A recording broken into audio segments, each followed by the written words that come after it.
आज की इस वीडियो में हल करेंगे बिहार बोर्ड वर्ग 8 का गणित। हम लोग जो यहाँ पे हल कर रहे थे अध्याय 2 के जितने भी स्वयं करके देखे हैं और इनके उदाहरण जो है 1 से लेकर के 9 तक सभी को हमने हल कर दिया है। अगर आपने देखा तो आप देख सकते हैं, इसका लिंक आपको इसी वीडियो के डिस्क्रिप्शन में मिल जाएगा, आप वहाँ से देख सकते हैं। और हमने जो प्रश्नावली 2.2 का जो है प्रश्न संख्या 1 से लेकर के 5 तक को भी हल कर लिया है। इसका भी लिंक आपको इसी वीडियो के डिस्क्रिप्शन में मिल जाएगा। तो चलिए हम यहाँ पे शुरू करते हैं प्रश्न संख्या 6 से। देखिए, जैसे कि आप देखेंगे प्रश्न संख्या 6 दिया हुआ है, बिल्लू के पास। बिल्लू जो किसी व्यक्ति का नाम है, ठीक है। और यहाँ पे जो दिया गया है, उनके पास जो है 1 रुपये, 2 रुपये एवं 5 रुपये के कुल 160 सिक्के हैं। बिल्लू के पास कितने का सिक्का है? 1 रुपये, 2 रुपये एवं 5 रुपये के।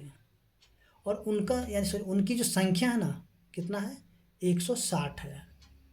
सिक्कों की संख्या कितना है? 160 है। और उनका मूल्य भी दिया हुआ है। उनका मूल्य कितना है? 300 रुपये। देखिए यहाँ पे दिया हुआ।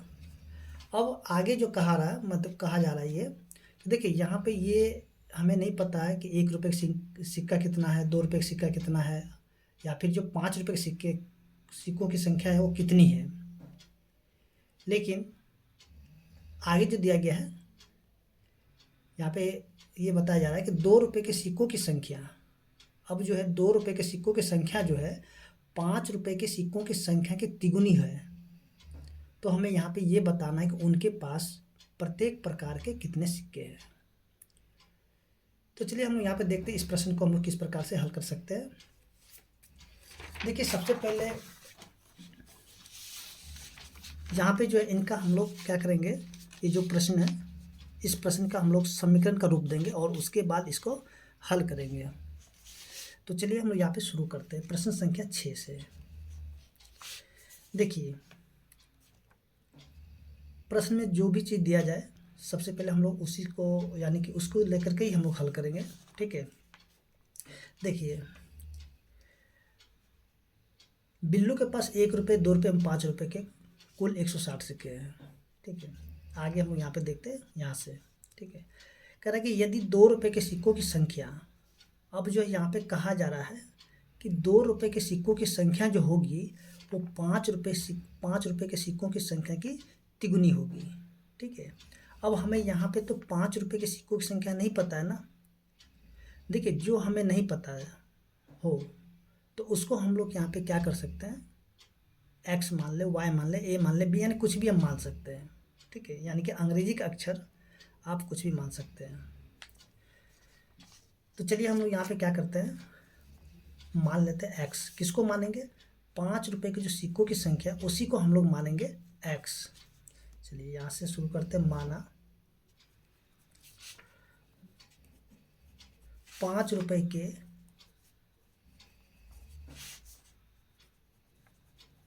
सिक्कों की संख्या एक्स है। चलिए हम यहाँ पे से बुक को हटा लेते हैं।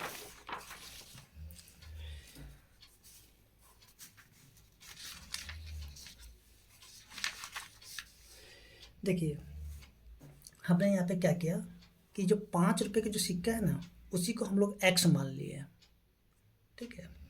अब आगे जो दिया गया था यानी कि 2 रुपये के सिक्कों की संख्या, 2 रुपये के सिक्कों की संख्या कितनी हो जाएगी? देखिए, 2 रुपये के सिक्कों की संख्या जो है वो 5 रुपये के सिक्कों की संख्या की तिगुनी हो जाएगी। तो देखिए, हमने यहाँ पे क्या किया था कि जो 5 रुपये के सिक्कों की संख्या था उसको हमने मान लिया था एक्स, ठीक है।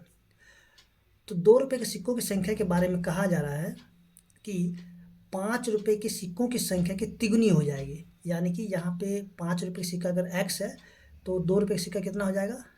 तिगुनी, यानी कि 3 गुना में एक्स, यानी कि 3x हो जाएगा, ठीक है। आगे जो है देखिए 5 रुपये के सिक्कों की संख्या मिल गई, 2 रुपये के सिक्कों की संख्या भी हमें पता चल गया, और हमें यहाँ पे पता करना है 1 रुपये के सिक्कों की संख्या। ठीक है, और 1 रुपये के सिक्कों की जो संख्या हो जाएगी, देखिए यहाँ पे जो कुल सिक्कों की संख्या कितना दिया गया है, 160। ठीक है, कुल सिक्कों की संख्या कितना दे दिया गया है, 160। तो हम यहाँ पे करेंगे क्या कि इसमें से जो है जो 5 रुपये के सिक्कों की संख्या है और जो 2 रुपये के सिक्कों की संख्या है, इनको हम क्या करेंगे 160 में से घटा देंगे, तब हमें जो है पता चल जाएगा कि 1 रुपये वाले सिक्कों की संख्या कितनी है। तो चलिए हम लोग यहाँ पे क्या करते हैं, इसको घटा लेते हैं। किसको हम घटाएंगे, 5 रुपये के सिक्कों की संख्या और ये जो 2 रुपये के सिक्कों की संख्या, इसको भी हम लोग यहाँ से इसमें से घटा लेंगे।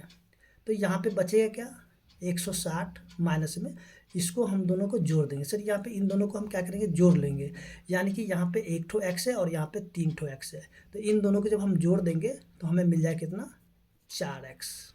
ठीक है, क्या हो जाएगा, 4x। अब यहाँ पे हम लोग देखेंगे कि 1 रुपये के सिक्कों वाली संख्या भी मिल गई, 2 रुपये के सिक्कों की संख्या भी हमें पता हो गया, और 5 रुपये के सिक्कों की संख्या भी हमें मालूम हो गया। आगे जो हम लोग देखेंगे प्रश्नानुसार, देखिए अब देखिए यहाँ से हम लोग क्या करते हैं, सबसे पहले लिख लेते हैं 160 माइनस में 4x। ये है हमारे 1 रुपये वाले सिक्कों की संख्या। उसके बाद देखिए 2 रुपये वाले सिक्कों की संख्या कितना है, 3x है। ठीक है, आगे जो है 5 रुपये वाले सिक्कों की संख्या कितना है, x। इसको हमने x माना था, तो यहाँ पे हो जाएगा x। ठीक है, अब देखिए इनका जो कुल मूल्य, यानी जो सिक्का है, जितने भी सिक्के हैं, तो इनका जो कुल मूल्य कितना है, 300 रुपये। इनका कुल मूल्य कितना है, 300 रुपये। अब देखिए यहाँ पे ध्यान देंगे कि देखिए ये है, ये जो है हमारे क्या है, इधर वाले बराबर के इधर जो भी है, ये सभी के सभी जो है सिक्कों की संख्या है, और इधर वाले क्या है, मूल्य है। तो देखिए ये तो अभी बराबर नहीं हुआ, यानी कि इधर ये सभी के सभी है सिक्कों की संख्या और ये मूल्य है। तो हम यहाँ पे क्या करेंगे कि इनको भी हम लोग मूल्य बना देंगे।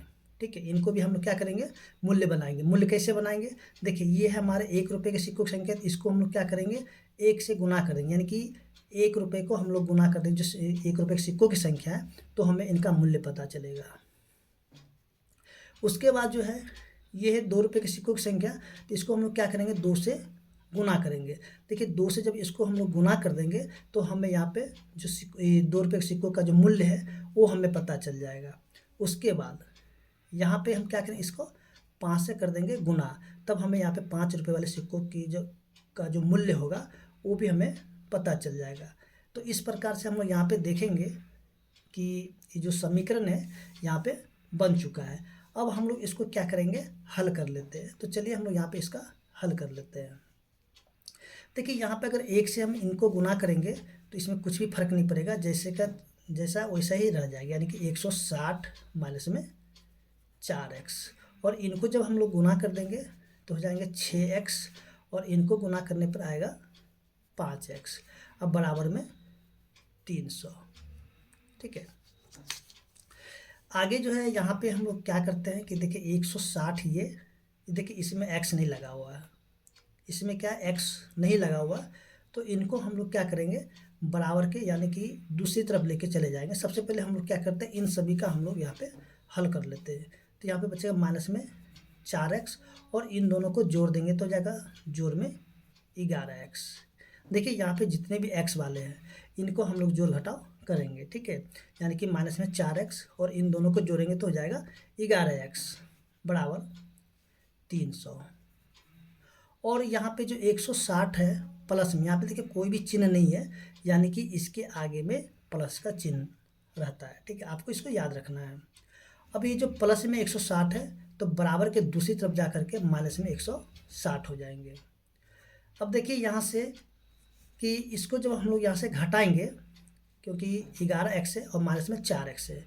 इसको जब हम लोग घटा देंगे तो यहाँ पे बचेंगे 7x बराबर में, और इनको भी हम जब घटा देंगे तो यहाँ पे बचेगा 140। उसके बाद देखिए x बराबर क्या हो जाएगा 140, और नीचे में आ जाएगा 7, और इनको हम लोग काटेंगे तो हो जाएगा 20, यानी कि x का मान क्या निकल जाएगा 20। देखिए हमने x किसको माना था, हमने यहाँ पे x माना था 5 रुपये वाले सिक्कों की संख्या को हमने x माना था। ठीक है, तो हम यहाँ पे कह सकते हैं हमें यहाँ पे सभी प्रकार के सिक्कों की संख्या पता करना है। तो चलिए हम लोग यहाँ पे इसको क्या करते हैं, लिख लेते हैं। यहाँ हम लोग लिखेंगे अतः 5 रुपये के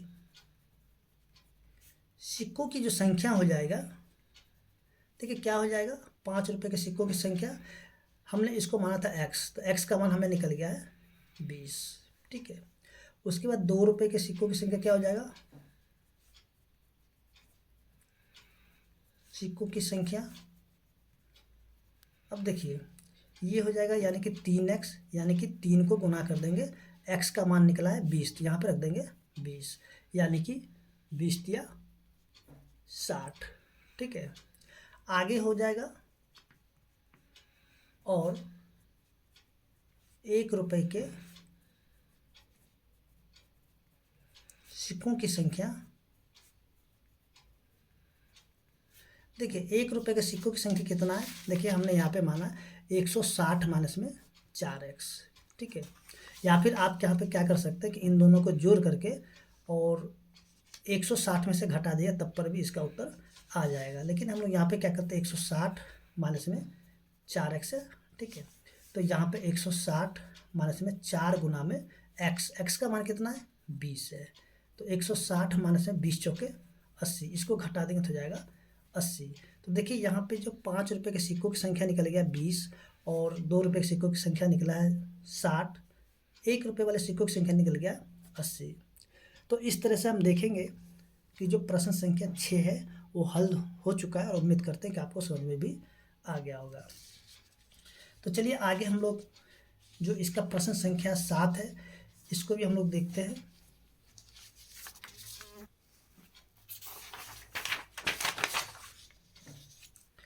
देखिए आगे जो दिया गया है प्रश्न संख्या है यहाँ पे 7 दिया गया है। देखिए पिता ने अपने 3 संतानों के बीच अपनी संपत्ति का बंटवारा किया, पिता ने अपने 3 संतानों के बीच अपनी संपत्ति का बंटवारा किया, जिसका अनुपात यहाँ पे दिया गया है 1:2:3 के, और अपने लिए भी जो है 1 लाख रुपए रखता है। यदि उसकी कुल संपत्ति 2.5 लाख रुपए है तो प्रत्येक संतान को हिस्से के रूप में क्या मिला। तो चलिए हम लोग इसको भी हल कर लेते हैं।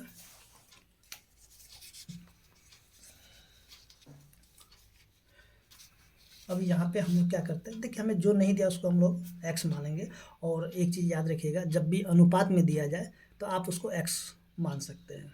चलिए यहाँ पे प्रश्न संख्या 7,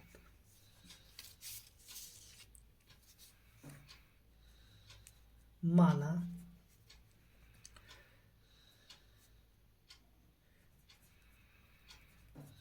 तीनों संतानों के बीच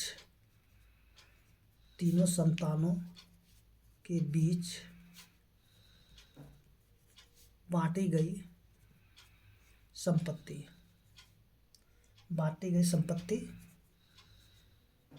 कितना है, देखिए 1:2:3, तो 1 की जगह हम लोग लिखेंगे x, क्योंकि 1 और x चाहे हम 1 लिख दें और या फिर x लिख दें बात होता है बराबर। ठीक है, तो x हो गया, उसके बाद 2x हो गया और 3x हो गया। ठीक है, देखिए यहाँ पे ध्यान देंगे कि कुल संपत्ति भी हमें दिया गया है, कुल संपत्ति कितना दिया गया है 2.5 लाख दिया गया, इसको हम लोग क्या करते हैं 1 लाख से गुना कर देते हैं। ठीक है, 1 लाख से गुना कर देंगे तो हो जाएगा 2 5 और इस पे हो जाएगा 4 0, तो ये हो गया कितना 2.5 लाख। ठीक है, कितना हो गया 2.5 लाख हो गया। अब देखिए यहाँ से हम लोग कर लेते हैं प्रश्नानुसार। देखिए यहाँ पे जो दिया गया है अपनी जो यानी तीनों संतानों के बीच में क्या क्या बांटा गया, यानी कि सबसे पहले x, फिर में 2x, उसके बाद 3x। तो ये तो तीनों संतानों के बीच बांट दिया गया और अपने लिए भी 1 लाख बचा करके रख लेता है। और देखिए यहाँ पे ये सभी के सभी इनका कुल संपत्ति होगा, ठीक है, यानी कि तीनों संतानों के बीच में ये बांटी गई संपत्ति है और अपने लिए बचा कर रखी गई भी संपत्ति यहाँ पे दिया गया है। यानी इन सभी को जब हम लोग जोड़ देंगे तो ये हो जाएगा कुल संपत्ति, और इनका कुल संपत्ति कितना है, 2.5 लाख। ठीक है, कुल संपत्ति कितना है, 2.5 लाख। अब आप इसको क्या कर सकते हैं, इसको हल कर सकते हैं। देखिए यहाँ पे ये समीकरण बन चुका है, आप इसको यहाँ से हल कर लीजिए। तो देखिए यहाँ पे इन सभी को जब जोड़ेंगे यहाँ से लेकर के यहाँ तक, तो ये हो जाएगा 6x बराबर हो जाएगा 2.5 लाख, और ये जो प्लस में 1 लाख है इधर आकर के हो जाए माइनस में 1 लाख। ठीक है, तो देखिए 6x बराबर 2.5 लाख में से जब 1 लाख को घटा देंगे तो बचेगा 1.5 लाख। ठीक है, तो x बार क्या हो जाएगा, देखिए यहाँ से ये 1.5 लाख और ये जो यहाँ पे गुना में है तो नीचे आकर के भाग हो जाएगा, इसको काटेंगे तो हो जाएगा 25,000। ठीक है, तो यहाँ पे x का मान क्या निकल गया, 25,000। तो यहाँ पे हम कह सकते हैं अतः तीनों संतानों के बीच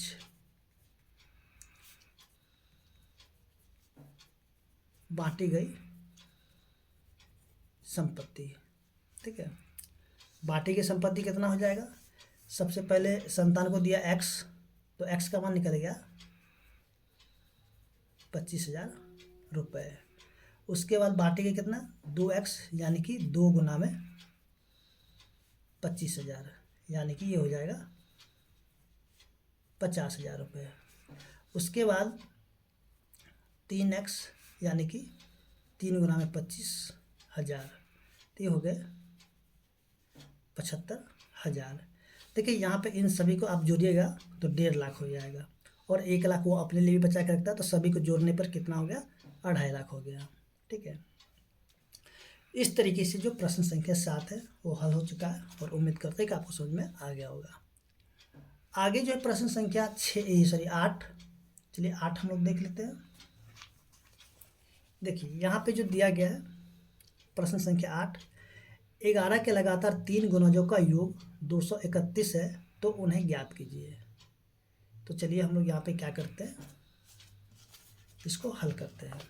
यानी 11 का 3 गुणज, यानी कि 11 का पहाड़ा, 3 ऐसे 11 का पहाड़ा, जो कि जब उनको हम लोग जोड़ देंगे तो कितना हो जाएगा, 231 हो जाएगा। ठीक है, तो चलिए हम लोग यहाँ पे क्या करते हैं, मान लेते हैं। माना 11 के लगातार 3 गुणज क्या हो जाएगा, एक ठो को हम लोग मान लेते हैं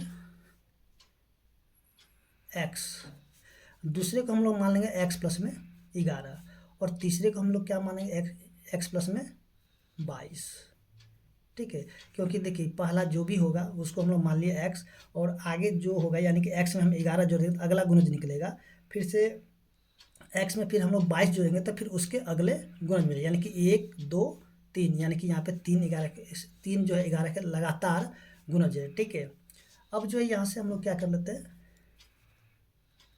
प्रश्नानुसार इन सभी को हम लोग जोड़ लेते हैं, यानी कि x प्लस में x plus 11 plus x plus में 22, और इनका योग कितना दे दिया है, 231। ठीक है, तो देखिए इनका ब्रैकेट खोलेंगे, x प्लस में x plus 11 plus x plus 22 बराबर 231। देखिए इनको जोड़ेंगे x और x, तो कितना x हो जाएगा, तो ये हो जाएंगे 3x। 11 और 22 को जोड़ेंगे तो हो जाएगा 33 बराबर 231। उसके बाद देखिए यहाँ से 3x बराबर 231, और ये जो जोड़ में 33 है, इधर के घटाव में 33 हो जाएगा। तो 3x बराबर क्या हो जाएगा, 11 में से 9 गया तो सॉरी 11 में से 3 गया तो 8, 12 में से 3 गया तो 9, यहाँ पे 1, यानी कि 198। अब देखिए यहाँ से इनको क्या कर लेते हैं, लिखते हैं x बराबर कितना 198/3, काटेंगे तो 6 18, 6 18, यानी कि x का मान कितना निकल गया 66। तो यहाँ पे हम लोग कह सकते हैं अतः 11 के लगातार 3 गुणज कौन कौन सा जाएगा। देखिए सबसे पहले हमने माना था x, तो x का मान निकल गया 66, उसके बाद x प्लस में 11, यानी कि 66 प्लस में 11, तो ये हो जाएगा 77, फिर से x प्लस में 22, यानी कि 66 प्लस में 22, तो हो जाएगा 88। देखिए यहाँ से यहाँ पे क्या निकल गया 66, 77, 88, ठीक है, क्या निकला 66, 77 और 88, ठीक है। इन सभी को जब आप जोड़ दीजिएगा तो ये आपके 231 के बराबर हो जाएंगे, ठीक है। इस तरीके से हम लोग देखेंगे, जो कि प्रश्न संख्या 8 है, हल हो चुका है और उम्मीद करते हैं कि आपको समझ में भी आ गया होगा।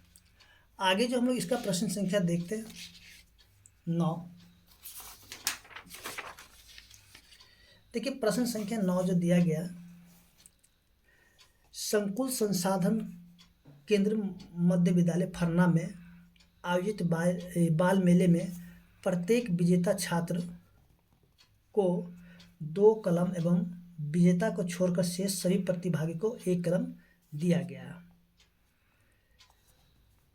या यदि 100 छात्रों के बीच 120 कलम दिए गए तो विजेताओं की संख्या ज्ञात कीजिए। देखिए यहाँ पे जो है ना, प्रश्न में जो दिया गया है कि जो विजेता छात्र यानी कि जीतने वाले छात्र को 2 कलम मिलता है, और जो नहीं जीतते हैं यानी कि अन्य प्रतिभागी होते हैं उनको कितना कलम देता है, 1 कलम करके दिया जाता है। कुल 100 छात्र दिया गया है और उनके बीच में जो बांटी गई कलम है, कलमों की संख्या कितना है 120 है। तो यहाँ पे हमें क्या बताना, विजेताओं की संख्या क्या होगा। तो चलिए हम लोग यहाँ पे इसको हल कर लेते हैं।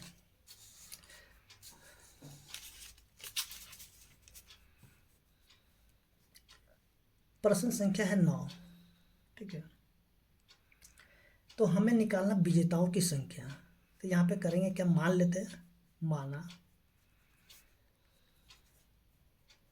विजेताओं की संख्या क्या हो जाएगा, x है, ठीक है। हमने यहाँ पे क्या किया, जो हमें निकालना है उसी को हम लोग मान लेते हैं x, यानी कि प्रश्न में जो भी आपको निकालने के लिए कहा जाए आप उसको x मान सकते हैं। देखिए यहाँ पे विजेताओं की संख्या क्या हो गया, x हो गया, तो हम यहाँ पे लिखेंगे अन्य प्रतिभागियों की संख्या, ठीक है। यानी कि विजेताओं को छोड़कर जो अन्य प्रतिभागी बच गए उनकी संख्या क्या हो जाएगा। देखिए कुल जो 100 छात्र हैं, ठीक है, जिसमें कि हमने क्या किया, जो विजेताओं की संख्या उसको हमने मान लिया x, तो अन्य प्रतिभागी को हम लोग क्या करेंगे, लिखेंगे 100, और यहाँ से जो विजेताओं की संख्या उसको हम लोग घटा देंगे, ठीक है। यानी कि जो कुल छात्रों में से विजेताओं की संख्या घटा देंगे तो हमें क्या मिल जाएगा, अन्य प्रतिभागी, ठीक है। तो चलिए यहाँ पे हम लोग क्या करते हैं, अब जो है यहाँ से हम लोग कर लेते हैं प्रश्नानुसार। देखिए विजेताओं की संख्या क्या है, x है, और ये क्या है 100 माइनस में x, यानी कि अन्य प्रतिभागी, और कुल कलमों की संख्या कितना है 120 है। तो देखिए ये जो है ना, ये विजेताओं की संख्या है, और विजेताओं यानी कि एक विजेता को कितने कलम मिल गया, एक विजेता को मिला है 2 कलम, तो हम क्या करेंगे, इसको गुना कर देंगे 2 से, तो यहाँ पे हमें कुल कलमों की संख्या पता चल जाएगी कि कितनी कलम बांटा गया विजेताओं में।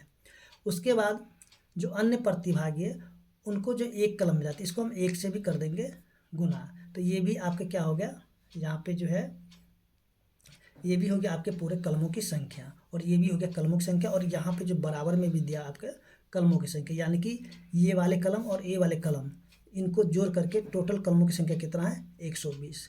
तो सबसे पहले आपको क्या करना होगा कि देखिए इन दोनों को बराबर कर लेना होगा, ठीक है। तो चलिए यहाँ पे हमने जैसे कि यहाँ बराबर कर दिए हैं, जैसे कि ये हो गया आपके, ये हो गया कलमों की संख्या और ये भी हो गया कलमों की संख्या, इनको जोड़ने के बाद यहाँ पे टोटल कलमों की संख्या यहाँ पे निकल गया, ठीक है। इसको कर लेते हैं हल, क्योंकि ये समीकरण का रूप दे चुके हैं इसको। तो इसको गुना करेंगे तो हो जाएगा 2x, और 1 से जब हम लोग गुना करेंगे इसमें कुछ भी फर्क नहीं पड़ेगा, यानी कि जैसे का जैसा ही रह जाएगा, बराबर में 120। अब देखिए यहाँ से 2x इधर आके माइनस में x हो जाएगा, बराबर 120, और ये जोड़ में 100 है तो जाके घटाव में हो जाएगा 100। उसके बाद देखिए 2x में से एक तो x को घटा देंगे तो बचेगा x बराबर 120 में से जब 100 को घटा देंगे तो यहाँ पे बचेगा 20। देखिए यहाँ पे x का मान निकल गया 20, और हमने x को क्या माना था, विजेताओं की संख्या, और हमें यहाँ पे पूछा भी जा रहा है कि विजेताओं की संख्या क्या होगा, ठीक है। तो हम यहाँ पे लिख सकते हैं अतः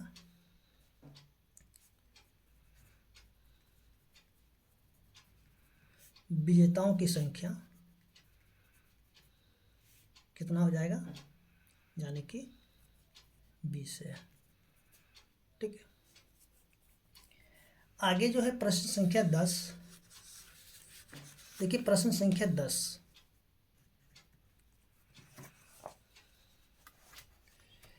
प्रश्न संख्या 10 में जो दिया गया है, रवि के पिता की वर्तमान उम्र रवि के वर्तमान उम्र के तिगुने से 5 वर्ष अधिक है। दिया गया है रवि के पिता की वर्तमान उम्र रवि के वर्तमान उम्र के तिगुने से भी 5 वर्ष अधिक है। अब आगे जो दिया गया है, 5 वर्ष बाद उनकी उम्रों का योग 47 वर्ष होगा। तो यहाँ पे क्या बताना है कि दोनों की वर्तमान उम्र क्या होगी। तो आइए हम लोग इसको भी हल कर लेते हैं। देखिए यहाँ पे जो दिया गया है, रवि के जो पिता की उम्र है, रवि के उम्र के तिगुने से 5 वर्ष अधिक है। तो यहाँ पे हमें रवि का उम्र नहीं दिया गया है, तो उसके उम्र को हम लोग मान लेते हैं x। चलिए यहाँ पे हम लोग मान लेते हैं, माना रवि का उम्र x है, तब रवि के पिता की उम्र तो कहते तिगुने से 5 वर्ष अधिक, यानी कि 3x प्लस में 5 वर्ष,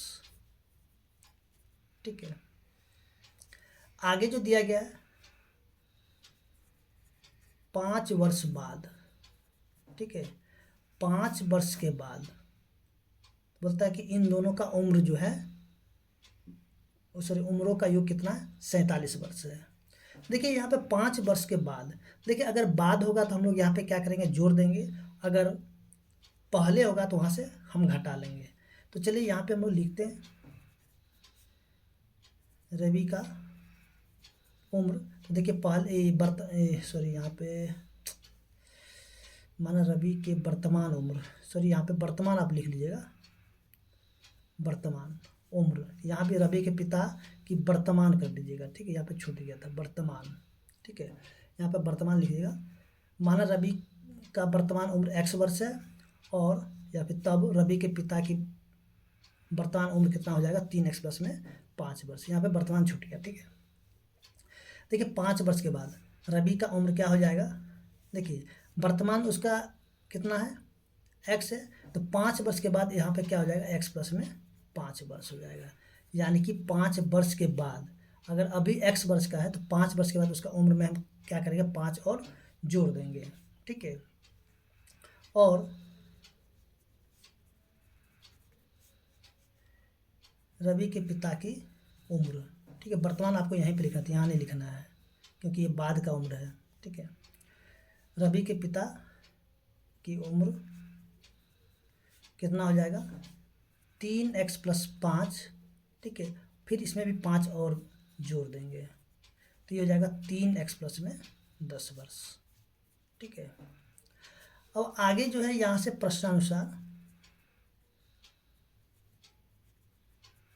प्रश्नानुसार क्या हो जाएगा, देखिए इन दोनों के उम्रों का योग यानी कि x प्लस में 5 प्लस में 3x प्लस में 10, इन दोनों का यानी 5 साल के बाद का उम्र है, तो इनका योग जो है ना कितना है, 47 वर्ष है। तो ये 47 वर्ष हो गया है। अब इनका ब्रैकेट खोल देते हैं, x प्लस में 5 प्लस में 3x प्लस में 10 बराबर 47। तो इनको हल कर लेंगे तो हो जाएगा कितना, x और 3x यानी कि 4x, 5 और 10 हो जाएगा 15 बराबर 47। तो देखिए 4x बराबर 47 माइनस में 15, देखिए यहाँ से 4x बराबर 47 में से 15 को घटा देंगे तो बचेगा 32, यानी कि x बराबर क्या हो जाएगा 32 बटा में 4 काटेंगे तो हो जाएगा 8। तो x का मान क्या निकल गया 8। तो हम यहाँ पे कह सकते हैं अतः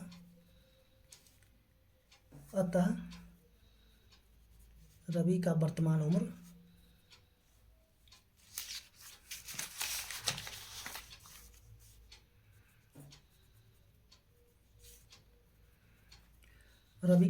उम्र क्या हो जाएगा, देखिए वर्तमान में हम इसको x माने थे तो x बराबर कितना हो जाएगा, x का मान निकला है 8 यानी कि 8 वर्ष। ठीक है, और